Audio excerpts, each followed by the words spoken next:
Mestre, in generale il Veneto, è un territorio molto amico degli animali. Pensate che in Italia il 38% delle famiglie ha un cane o un gatto.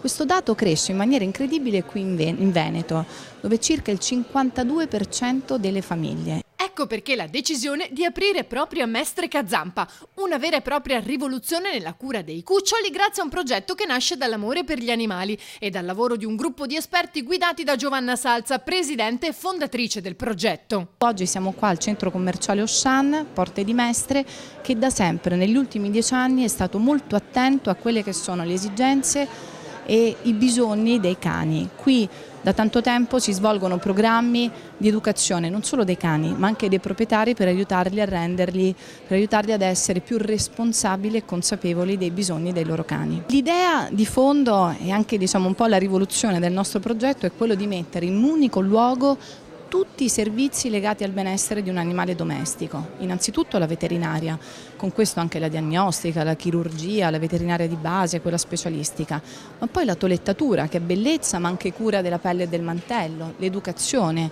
di base e avanzata, l'asilo giornaliero che abbiamo qui, la parafarmacia con la vendita di farmaci e parafarmaci.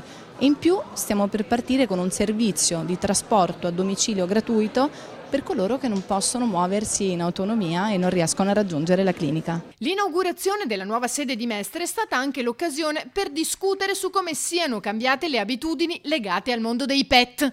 Per la generazione Z, cioè per i ragazzini, oggi avere un animale è come avere un fratellino, quindi gli animali sono parte integrante, quindi prendersene cura è fondamentale. L'84% delle persone è attento a quello che mangiano, è attento alla loro salute, insomma, dall'animale che sta chiuso fuori in cortile a un animale che sta tranquillamente in casa, e per il 25% che dorme anche sul letto con i suoi genitori.